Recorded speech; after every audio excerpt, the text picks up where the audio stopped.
Bueno, con estos topónimos que me pasaron ustedes con la costa, se pueden reconstruir el Aulagar, el Tabaibejo, el Codeso, sí, se puede reconstruir un poco el ecosistema de este territorio, ¿no?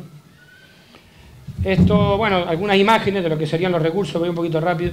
Toño, tú me pegas un toque... No, tranquilo. No, pero dentro de... Pues yo estoy aquí toda la vida aquí hablando. Bueno, dentro de estos recursos estaba fundamentalmente, digamos que los majos se dedicaban fundamentalmente a la ganadería, aprovechaban todo de la ganadería. La carne, hacían mantecas como las vasijas que ustedes entregaron el otro día en el Cabildo, la leche, el cebo, el cuero, e incluso se jareaba la carne, como ustedes saben perfectamente, ¿no? Que en otras islas no se ha oído hablar de esto, pero también sí, los cuernos del animal, los huesos, las tripas para hacer cordones, es decir, absolutamente todo. Piensen ustedes qué importante eran las cabras para los majos, que cuando ustedes ven las películas de indios y vaqueros, que casi siempre pierden los indios y ganan los vaqueros, ¿no? Pues una de las cosas que hacía el gobierno norteamericano para acabar con los indios, era organizar grandes cacerías de búfalos, para matar los búfalos, para matar a los indios. Y regalaban una medalla a los grandes cazadores, como Buffalo Bill, que por un lado se veía un búfalo muerto y por el otro un indio muerto, ¿no? Aquí en Canarias, una de las cosas que hacían los conquistadores era matarles el ganado, envenenarles los charcos, o como hizo en Gran Canaria Juan Rejón, meterle a 10.000 palmitos fuego en un solo día, ¿no? Para acabar con sus recursos. Y luego el otro recurso importante era el mar. Yo recuerdo en la universidad cuando nos decían que vivían de espaldas al mar. Digo, usted lo que no ha pasado hambre, hombre, decía yo al profesor. ¿Cómo que no ha vivido a espaldas al mar? Si tiene el mar, tiene pescado, tiene marisco, tiene de todo. Es decir, hay un aprovechamiento importantísimo.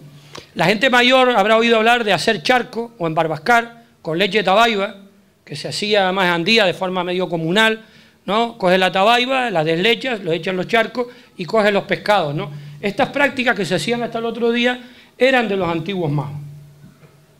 Por lo tanto, el mundo de la ganadería es quien ha determinado el paisaje de la isla de Fuerteventura en gran medida, ¿no? Luego otros recursos, el cosco, que la gente mayor recordará el gofio de Cosco en la época de hambre, un gofio muy salado, pero que también mató el hambre de la gente, ¿no? Mi padre se acuerda, bueno, hasta pencas de tunera, me decía, en la época de hambre, ¿no? Pues la butarda, que yo aprovecho aquí la ocasión para decir que es abutarda y no ubara. El nombre científico es ubara, pero aquí le hemos dicho abutarda toda la vida. Entonces no tienen por qué cambiarnos el nombre, porque mi abuelo no era dromedariero, era camellero, ¿no? Y luego aquí ven la pardela, que es otro de los animales que toda la vida se ha probado, y bueno, el guirre, en fin, todos los recursos que siempre han habido. Pero esto es más complicado. ¿Qué hacía, con qué trabajaban los majos? Porque ahí no había metal, no había ni siquiera siles, que es una piedra muy fácil de trabajar. Pues con un callao, ¿no? Con una piedra, hacían sus cuchillos. En Fuerteventura aparece un tipo de lasca muy interesante, a lo mejor la gente lo ha visto en los yacimientos arqueológicos, que es como media cristalina de color rojo. Es la única que hay en Fuerteventura, que es una variedad de calcedonia para hacer pequeños cuchillitos, ¿no? Pero con estas piedras, con esta laja, con estas tabonas, ¿no? Hacían operaciones quirúrgicas. Por lo menos en Gran Canaria y Tenerife hay cráneos en el museo abiertos, operan y sobrevive el paciente. Y le cortan la cabeza con obsidiana, con piedra, ¿no? Es decir, que con esta tecnología, de donde vienen ellos, del norte de África, hay metal, y vienen a Canarias y tienen que adaptarse a un medio totalmente distinto, ¿no? Y lo otro es una lisadera, ¿no? Un simple callao, pero que era lo que ellos aprovechaban, ¿no? Bueno, esto es un paisaje, ¿no? Voy a pasar un poco. Estos son los topónimos que tiene colgado la gente de la costa, ¿no? Que estamos intentando hacer un trabajo, a ver si un día Paco también se anima, pero de toponimia histórica, ¿no? De toponimia histórica. Entonces, con esto solo da una idea para poder reconstruir todo lo que hay en esta parte, y sobre todo en el mar. Ustedes saben que en el mar hay muchos nombres de gente, de ahogados, hay cruces, ¿no? Y hay muchos recuerdos, porque hay un aprovechamiento muy importante del mar, ¿no? Bueno, con respecto a los pocos árboles que hay, los cronistas dicen que no hay nada. Habían tabaiba, ellos se quedan asombrados, que dicen que hay uno que da mucha leche, que en forma recta por los lados con pico, que era el cardón normal. Luego estaba la Euphorbia handiensis, que era un poco más pequeño. Luego había algunas cebuches, habían tarajales, y piensen ustedes que antes que nosotros, los ecologistas hoy del siglo, lo que hacía el Cabildo Fuerteventura, en el siglo XVI o XVII, que el que cortaba un tronco de tarajal o de acebuche, le cortaban 2 dedos, 1 mes de cárcel o destierro, ¿no? O sea, alguno habría que hacerle algo parecido, pero no por cortar ramas de tarajal precisamente, ¿no? Luego otros yacimientos arqueológicos, es decir, el campo de tiro de Pájara, no es que en aquella época estuviera separado como hoy, formaba parte de la historia y de la cultura. En general, los grandes poblados de Fuerteventura estaban formados, como les digo, el primero que vieron fue el de Pozo Negro, el de la Talayita, que saben que está ahora un poco para el turismo. Luego al lado de ese hay uno muy bonito en el barranco del Valle de la Cueva. Luego en la zona del Malpaís Grande, por Arrabales, Liria y por La Laguna, está la iglesia de los Majos, que estaba el humilladero de los Majos, un topónimo del siglo XVI, las Paredejas, o por ejemplo en el norte está Tizajoire, Tejate, es decir, que ellos aprovechan los malpaíses. De hecho, los conquistadores, algunos de los sitios que van a cogerlos para llevárselos de esclavos, eran los malpaíses, que incluso llegan a asfixiar a una mujer, lo describen, ¿no?, que la asfixian para no dejarse coger por los conquistadores, y estaba muy ocupada la zona de Malpaís. Y además eran los sitios donde ellos se refugiaban.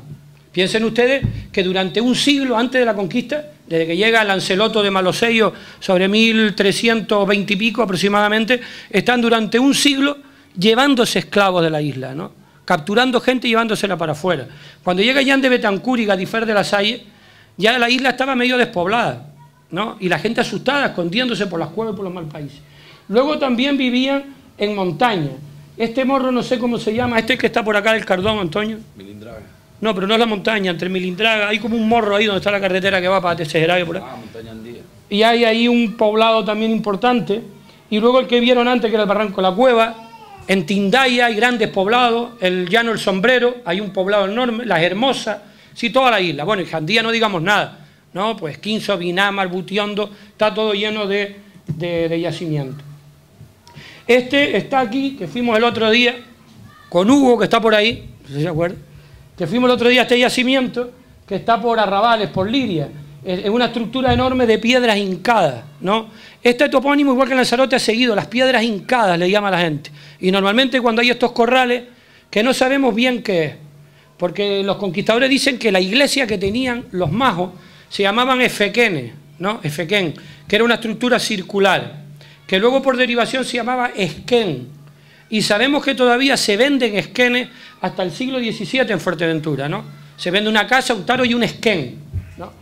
Y probablemente que fue otra metedura de pata, ¿no? Yo recuerdo aquella vez, estuvimos y entonces un compañero, no, un esquén en el barranco de la Torre.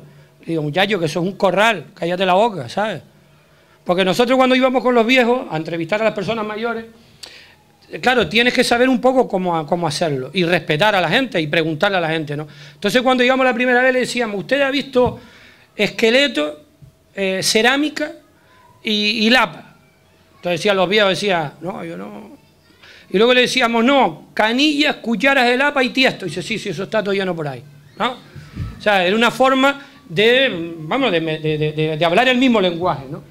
Esto es otro de los yacimientos importantes de la isla Fuerteventura, yo creo que de los más importantes de Canarias, que también los grabados de pie lo hay aquí en Jandía, lo hay por esta zona, lo hay en Las Ares, en Tejate y en Tizajoire, hay grabados de pie, y lo hay solo en Lanzarote por ahora. Solo en Lanzarote y Fuerteventura aparecen grabados de pie, que no sabemos lo que era.